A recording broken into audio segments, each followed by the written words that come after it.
In this calculus video, we seek to use the fundamental theorem of calculus both to evaluate definite integrals and also to help us understand the applications of definite integrals. In number 1, we let f of x equal negative 2x plus 8, and our goal is to evaluate the definite integral of this function from 0 to 6 in 3 ways and see that we get the same answer with each method. The purpose here is to both understand how to use the fundamental theorem of calculus in this kind of situation and to believe that it does work, to see that we get the exact same answer with all 3 ways. Part A, we're going to evaluate the definite integral geometrically. That's probably the easiest way to do it.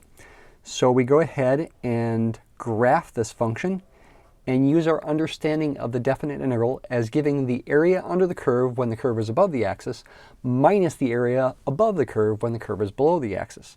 This function has a graph that is a straight line with a slope of negative 2 and a y-intercept of 8. So there's 8. Slope of negative 2 means the x-intercept is going to be 4. And the definite integral is ultimately evaluated from 0 to 6, so we want to go out to 6 here. The graph is a straight line, again a slope of negative 2, y-intercept of 8.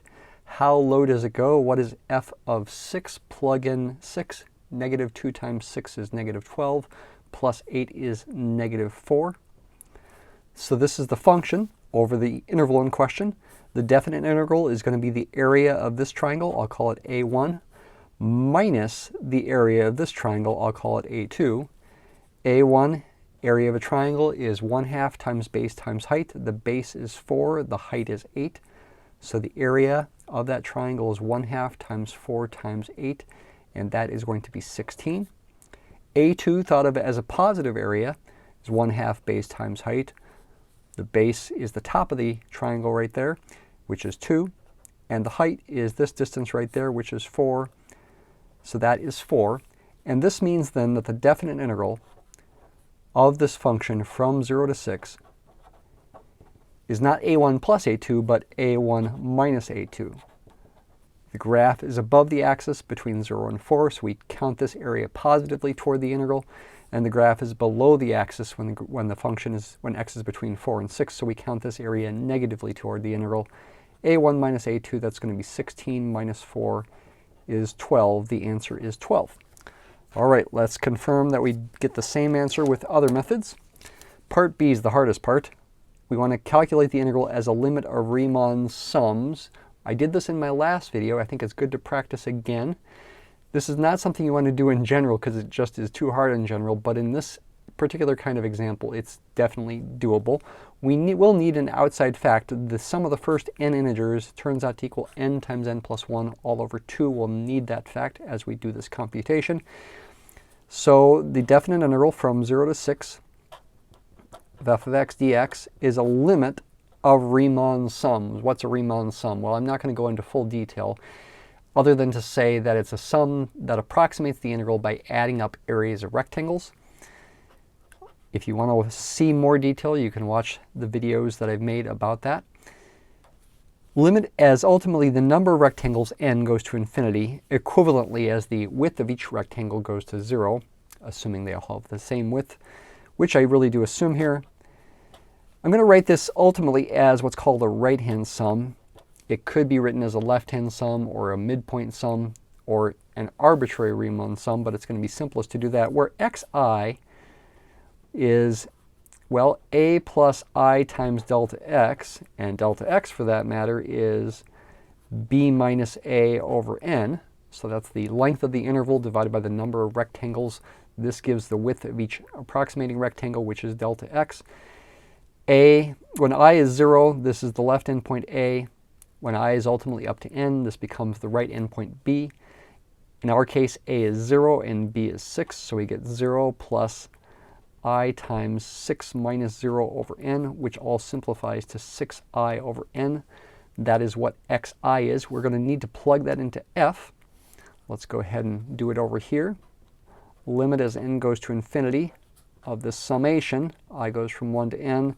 What is f of x sub I? I need to plug in 6i over n into the function f, negative 2x plus 8. So I get negative 2 times 6i over n plus 8.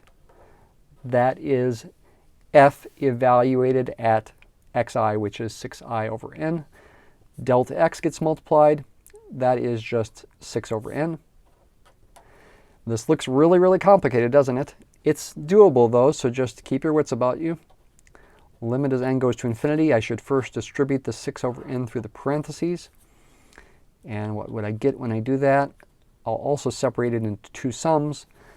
6 over n times this is going to give me what here? We're going to get negative 72i over n squared, it looks like. Negative 72i over n squared, right? 6 times 6 is 36, times negative 2 is negative 72.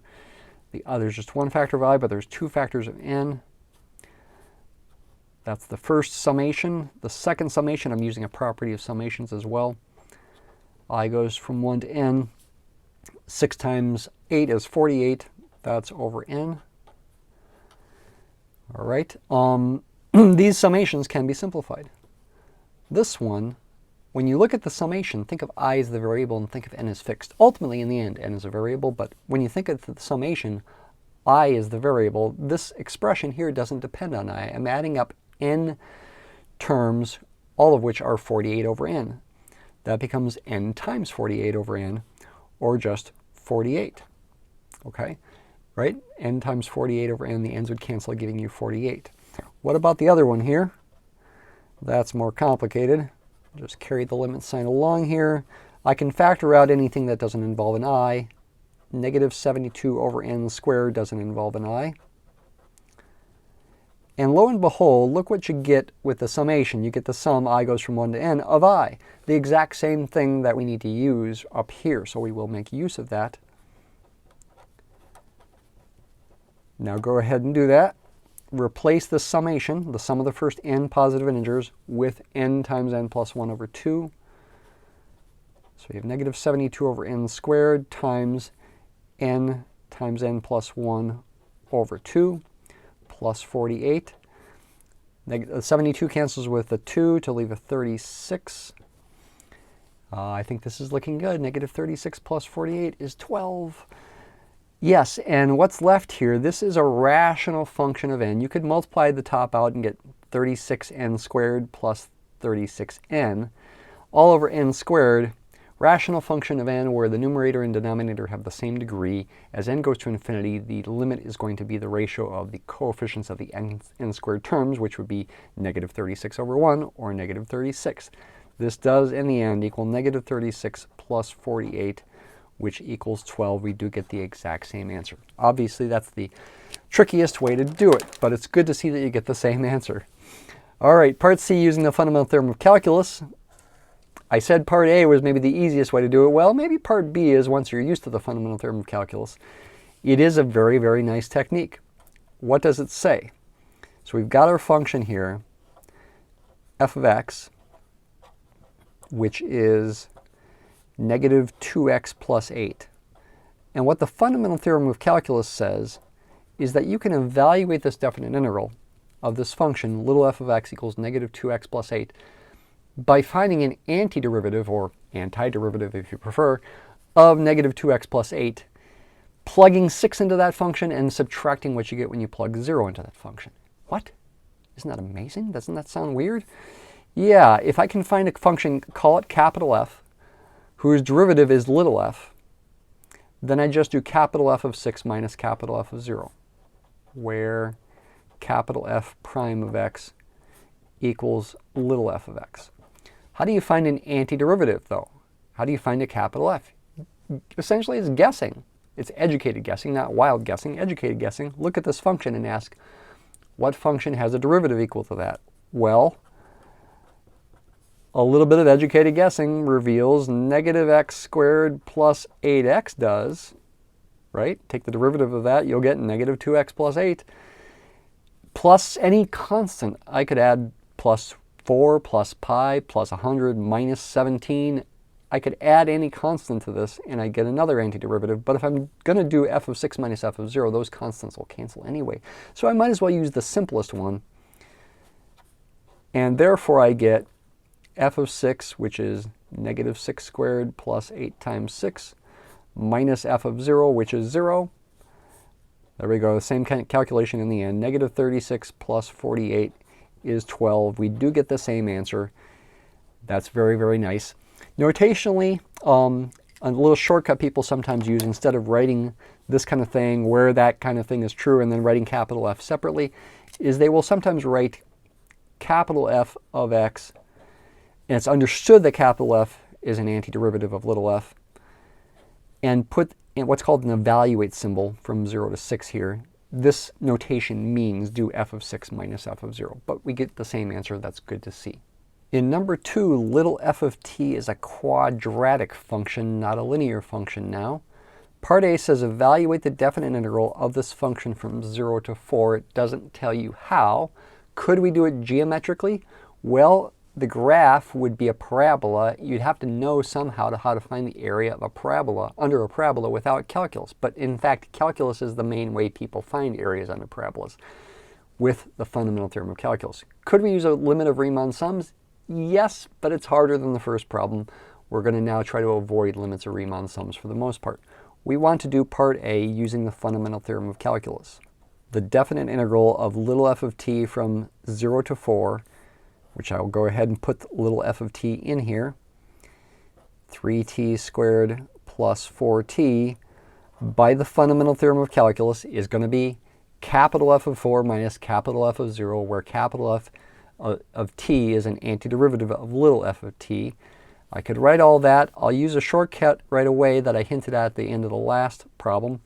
I'll write down a formula for capital F right here and put a vertical line. That's called the evaluate at line, indicating the 0 down here and the 4 up here, meaning do ultimately f of 4 minus f of 0. Okay, that's a long-winded way of doing something fairly simple. So I need an antiderivative of this. Again, it's educated guessing. What's an antiderivative of 3t squared? How about t cubed? What's an antiderivative of 4t? A little bit of guesswork reveals 2t squared, and we're adding right there, so we add right here, because we know when we differentiate something like this, we differentiate this, and we add the results. The derivative of this is going to be 3t squared plus 4t, the exact same function that we're integrating. This is an antiderivative of this. We could add a c here, and c, it doesn't matter what c is, but we don't need to. We can take c to be 0. Put the evaluate at symbol 0 to 4. This is just shorthand notation, meaning plug 4 into this function first and then subtract what you get when you plug 0 into the function. So we're going to get 4 cubed plus 2 times 4 squared minus 0 cubed plus 0. 2 times 0 squared is a big fat 0 there. 4 cubed is 64. 4 squared, 16 times 2 is 32. And this then gives us 96 for the value of the integral. Let's double check it with technology. Got a graphing calculator here. Go to my y equals, plug in the function that I'm integrating, it's going to be x on the calculator, 3x squared plus 4x. My window, let's make it the window. That's the same as the interval of integration, 0 to 4.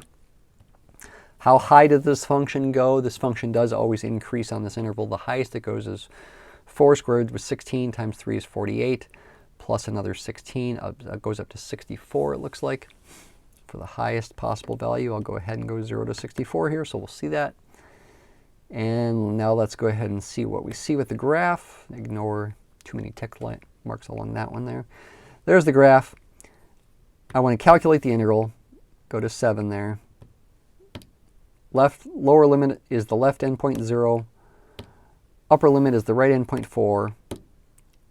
What's the area under the curve calculator? It is 96. There you see the integral of this function is 96. It's understood that it's a definite integral from 0 to 4 instead of an indefinite integral. We're after that area. The rest of the problem is focused on understanding applications of this. What do definite integrals represent, and could that also be thought of in terms of the fundamental theorem of calculus? Part B, if f of t represents speed in meters per second, what does the definite integral represent? Actually, a couple videos ago I talked about physics applications. When you integrate the speed, you get the distance traveled. So the answer is distance traveled. When you integrate the velocity, you get the displacement, which is in general something different. It's going to come out in our next problem here. So you get distance traveled.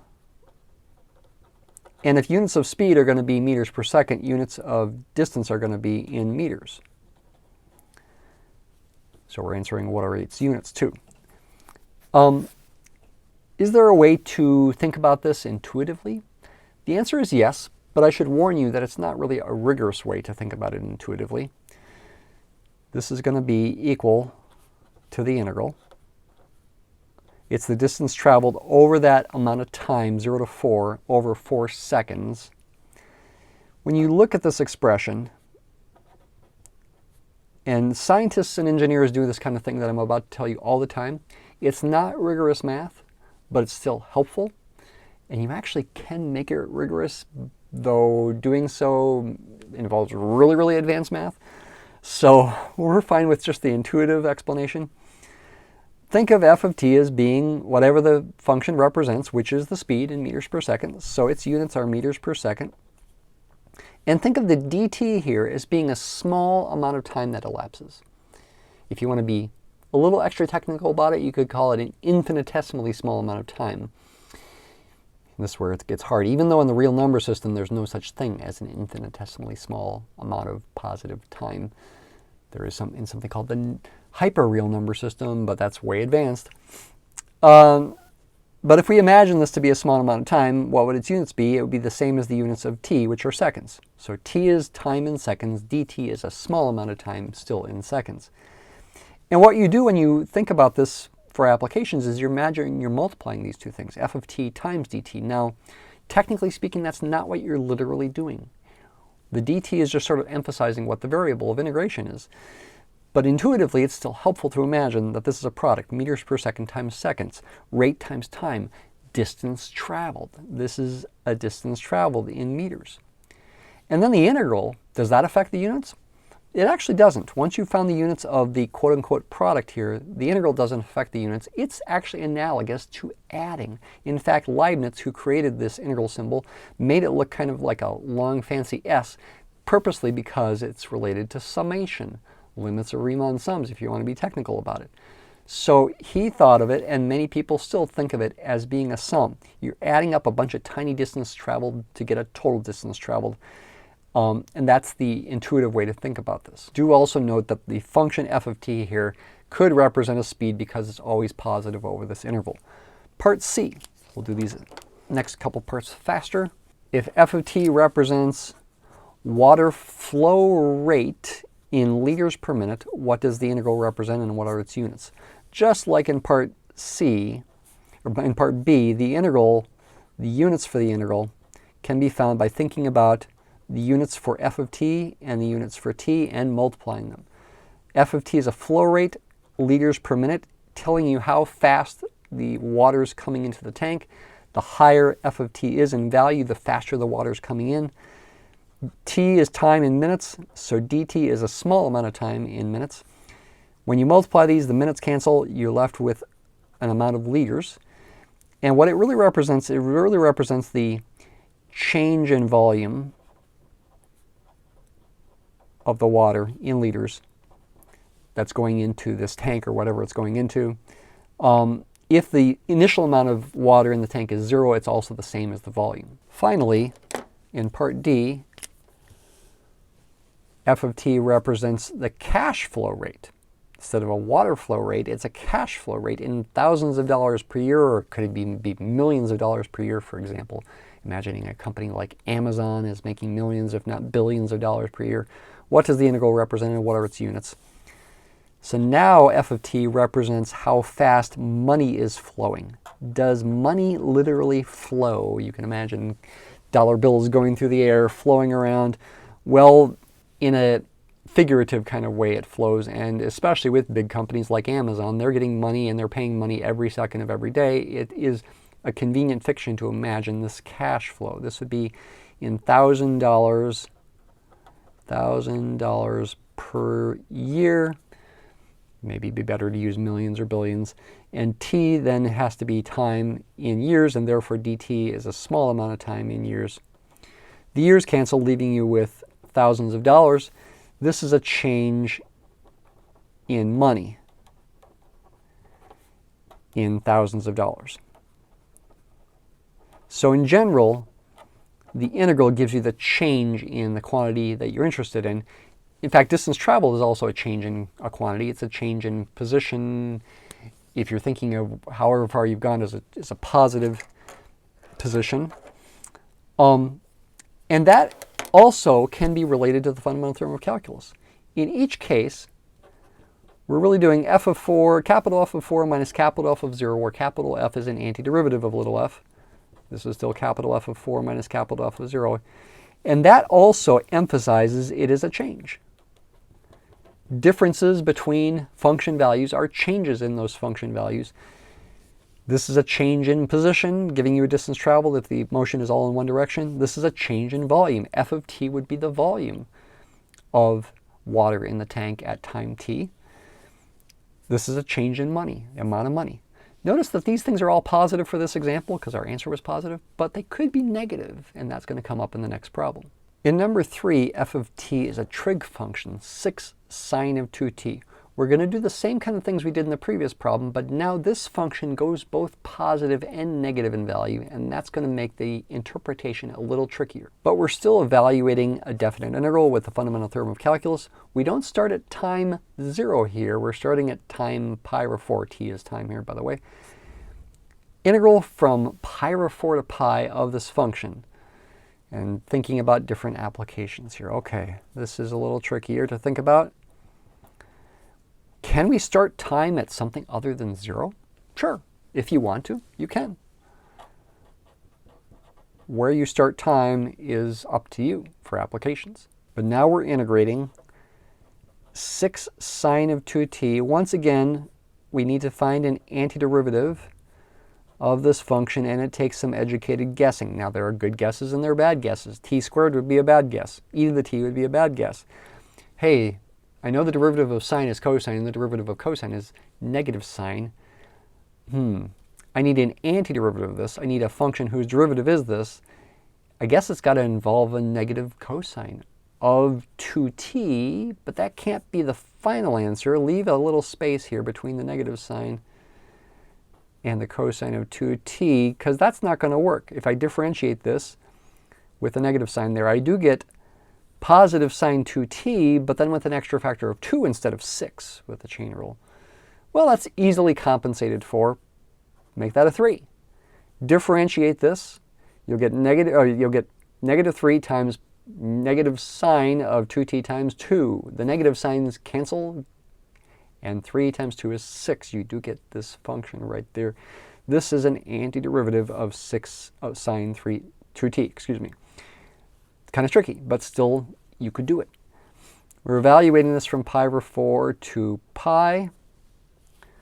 So we're going to get, this is a little tricky with minus signs here, negative 3 cosine of, replace t with pi, you get 2 pi, minus, in parentheses, negative 3 cos of 2 times pi over 4 is cosine of pi over 2. And now you need to know your facts about cosine. Cosine of 2 pi is the same as cosine of 0, which is 1. Cosine of pi over 2, think about the unit circle, that's 90 degrees. That's 0, actually. This simplifies pretty nicely to negative 3 in the end. Negative 3 times 1 is negative 3, ultimately plus 0. There's the answer. Okay? So the integral is negative. Let's confirm if this is right with our calculator. Tried this ahead of time. It turns out, for some reason, unbeknownst to me, I need to approximate these numbers to make it work right. My calculator is not handling exact values. So pi is about 3.141592654. That's an approximation for pi. And pi over 4 is approximately, divide this by 4, 0.785398163. I won't use that many decimal places when I make the graph. Graph the function 6 sine of 2x in the calculator. The window does go here from pi over 4 to pi. I did it ahead of time. Here's the graph. You can see it's both above and below the axis. The integral is going to be this area minus this area. This area is bigger, so the integral is going to be negative, as we got a negative answer there. Now let's calculate the integral. And yeah, my calculator wasn't liking me plug in the symbol pi here, so I'm going to do the lower limit to be 0.785398816. Okay, I'll go ahead and use all the decimal places. And an upper limit of 3.141592654. It may not come out exactly negative 3 because rounding, but it does show exactly negative 3, and that is the answer. All right, quickly doing parts B, C, and D. I'm just going to say these verbally to save some time, but this is important, so pay attention. If f of t represents velocity now instead of speed, this function goes both positive and negative. If rightward motion is positive and leftward motion is negative, when the velocity is positive, it's moving to the right. When the velocity is negative, it's moving to the left. The fact that the answer here is negative means that, well, what does this represent? It represents change in position. I'll just write it quickly up here. Change in position. You could also call that displacement. Okay, change in position and displacement are synonyms. What are its units? Its units are still meters, just like units of distance traveled in the other problem. But now it's a negative change in position. The answer is negative 3 meters. You are 3 meters to the left of where you started. That's a negative change in position. If f of t represents, in part C, the water flow rate in liters per minute, what does this represent and what are its units? Just like in the previous problem, the units are going to be units of f of t, which would be liters per minute, times units of dt, which would be minutes. The minutes cancel, leaving you liters. Same for the integral, because it's like adding. This is in liters, and it does represent a change in volume. Change in volume. The ideas from the previous problem are the same, but it could be negative. In fact, it is for this example. So the water level goes up a little bit first before coming back down, and ultimately, in the end, it's 3 liters lower than it was to begin with. And part D, once again, if f of t represents a cash flow rate in thousands of dollars per year, the integral is going to represent a change in money, change in cash, whatever you want to call it. It's negative, so you end with less cash than when you started with. Its units are going to be thousands of dollars. In number 4, we have a cup of coffee that it's at 80 degrees Celsius. That's not said, but it's assumed here. It's put in a 22 degrees Celsius room when t equals 0. We could have started at some other value of t. The coffee's temperature is changing at a rate of this function in degrees Celsius per minute with t in minutes. This function is the derivative of some other function. It's the derivative of the temperature itself, actually. Its units are degrees Celsius per minute. The units of an antiderivative of it will be degrees Celsius. We're starting to see that the fundamental theorem of calculus, even though it seems kind of mysterious at first, is actually fairly intuitive, especially when you think about applications. How do you find the answer to the question, which is to estimate the coffee's temperature when t equals 10? If capital T of little t is the temperature of the coffee at time t, then the change in that temperature, delta t, delta meaning change in the temperature t, is the integral of the rate of change. It's capital T of 10 minus capital T of 0 is the integral of the rate of change, the derivative of capital T prime of little t, and that's going to be this function called r of t. We're going to integrate r of t. As this equation stands, it's really sort of more a conceptual equation, realizing that to find the change in the temperature, you integrate its rate of change. That is a common concept that applies across all of these applications. To actually do it, though, we do need to find the function capital T, although, okay, any antiderivative would work. Technically speaking, capital T of t is a particular antiderivative, but any antiderivative would work. So I'm kind of using the fundamental theorem of calculus twice here in a sense, using it both to represent the change in temperature as this integral, but I'm also now going to do the integral by finding an antiderivative. Once again, it takes a little bit of guesswork here. Certainly a cosine or a sine would be a bad guess. A t-squared would be a bad guess. We better guess something involving e to the negative 0.2t, but what goes in front? You've got to put something in front so that when you take the derivative of this with the chain rule, you get a -6, just like you have there. What would work? What would work? 0.2 is the same as 1/5.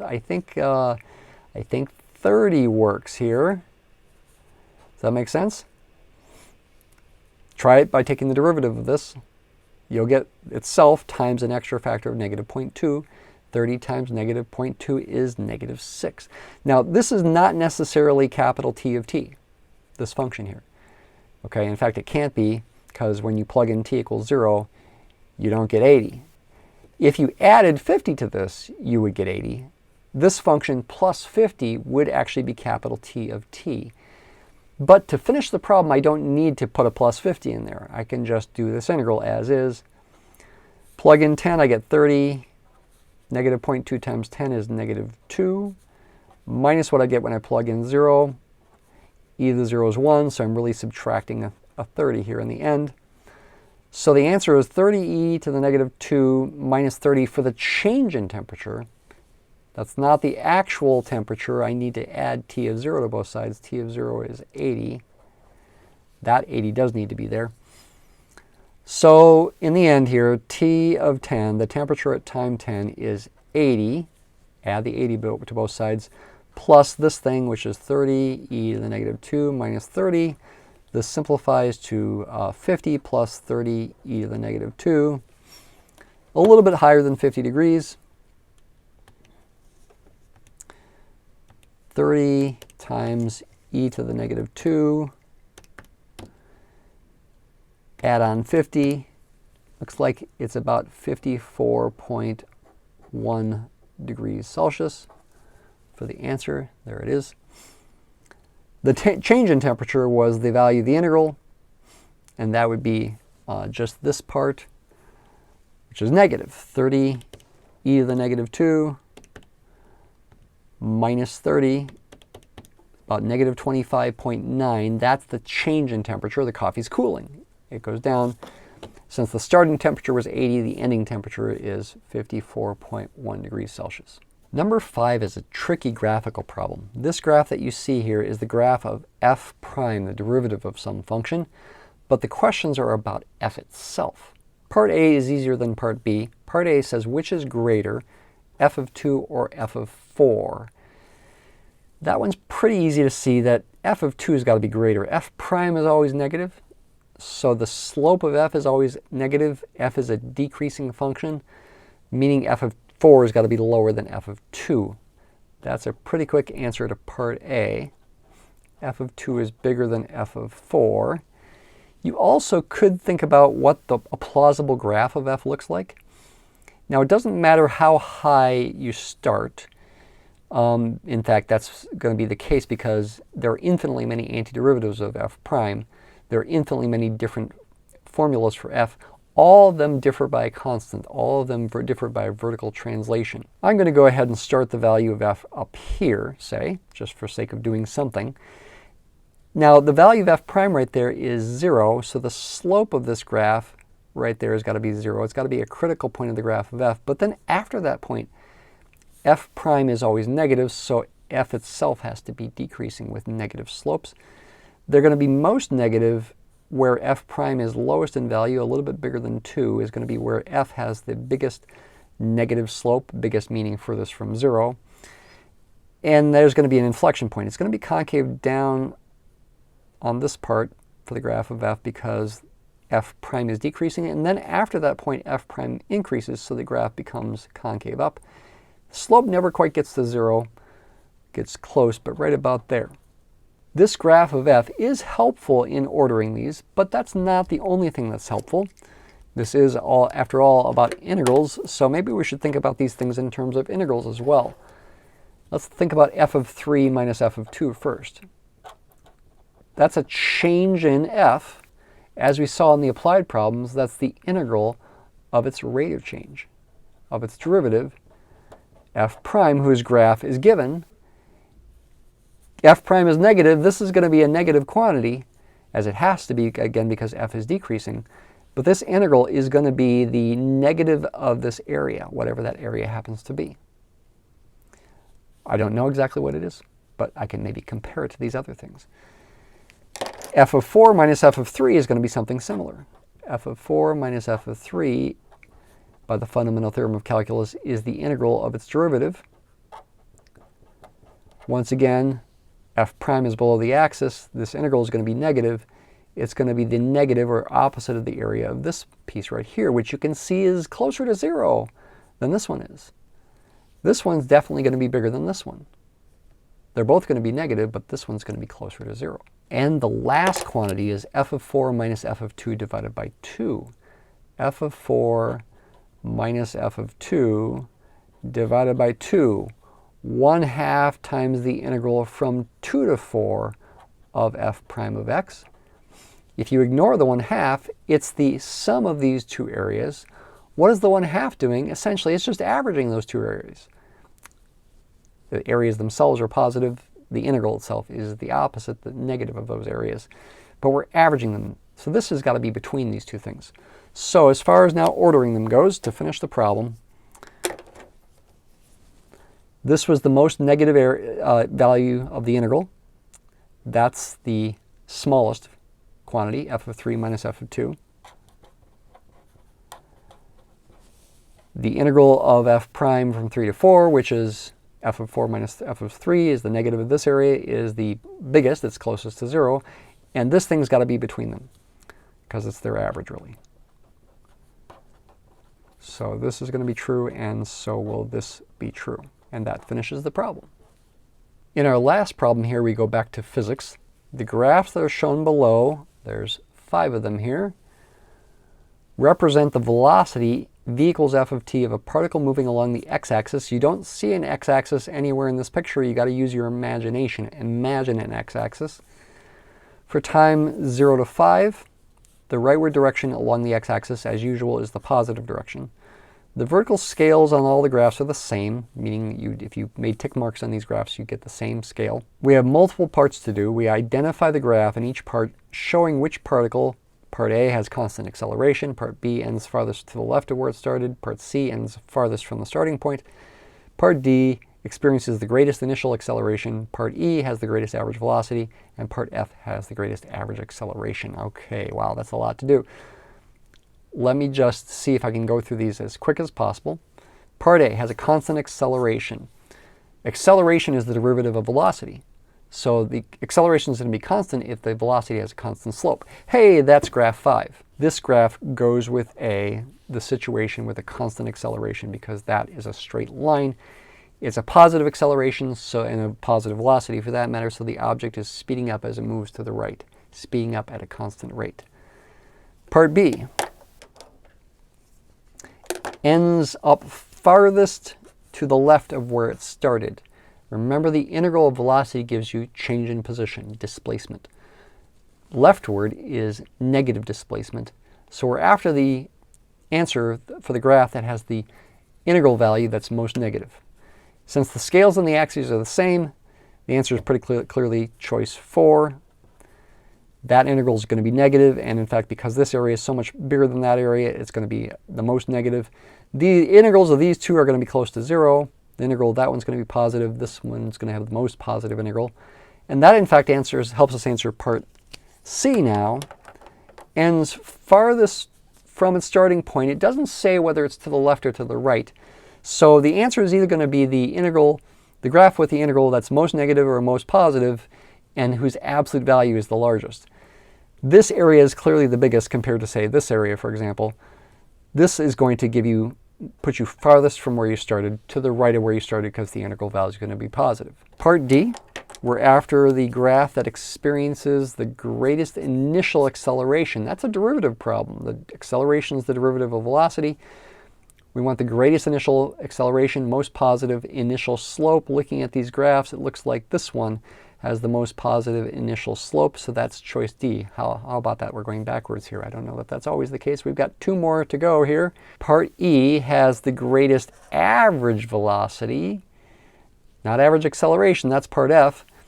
Average velocity, it's a positive velocity if it's going to be greatest. That's going to be related to how, when you end up farthest to the right of where you started. That's choice C, is also choice E. Okay? This is the graph that makes you most to the right of where you started. Therefore, it's also got to correspond to the greatest average velocity. Finally, part F has the greatest average acceleration. Again, acceleration is the derivative of velocity. If we're talking average acceleration, it's really analogous to average velocity. Average velocity is change in position over time. Average acceleration is change in velocity over time over the entire interval. So which one has a secant line from t equals 0 to t equals 5 with the greatest slope is what we're after. The secant line for this one looks like that. The secant line for this one's horizontal. That can't be the answer. This one is a negative slope. This one has a slope of 0, and this one has a positive constant slope. The slope of the secant line that is greatest is this one. This is choice F. Thanks for watching.